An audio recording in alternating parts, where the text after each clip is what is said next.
Two of Europe's largest energy firms are pivoting from green energy back to their core oil and gas businesses.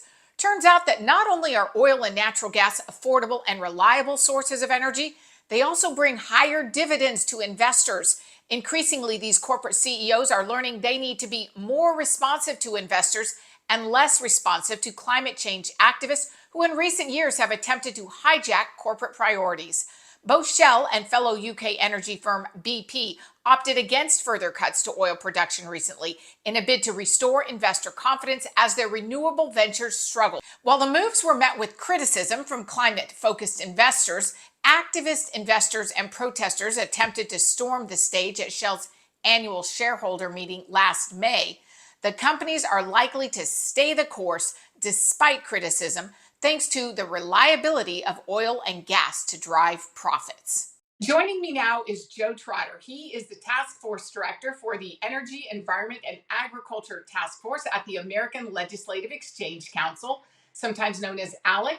ALEC is by far the nation's most effective think tank focused on state policy solutions.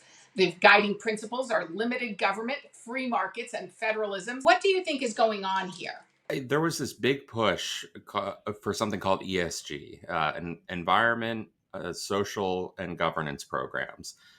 It's something we've seen across the investing world, and it's something that's been pushed by a lot of pension funds in a lot of states, especially California, New York, Illinois, saying essentially, we are not going to invest in you if you do something that essentially we don't like politically. So while that has been sort of gaining steam, there has been a huge backlash by other states that are involved in these issues, the oil and natural gas producing states. Um, anyway, what happened was for a while ESG sort of run amok. There was nobody standing up and pointing out that corporations composed of anywhere from a couple employees to tens of thousands, they exist to make a product or they exist to provide a service. And what we're seeing now is essentially companies are realizing, oh yeah, our core competency isn't bowing to the political will of people here and there.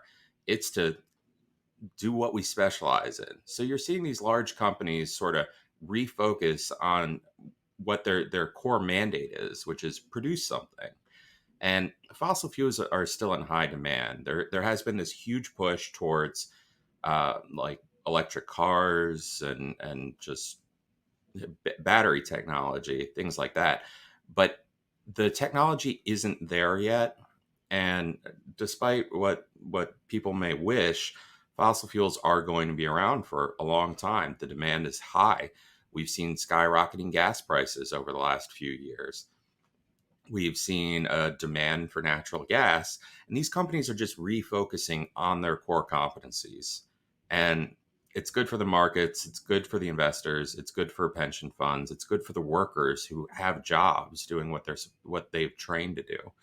And we may see large scale changes in the future, but right now, fossil fuels are still a very necessary component of our economy. Thank you, Joe. That's Joe Trotter from the American Legislative Exchange Council. In short, to quote Bernard Looney, chief of British Petroleum, BP, at the end of the day, we're responding to what society wants, and that is affordable and reliable energy. Fossil fuels are currently, and the evidence suggests they will be for the foreseeable future, a significant and important part of energy production in the US and across the world.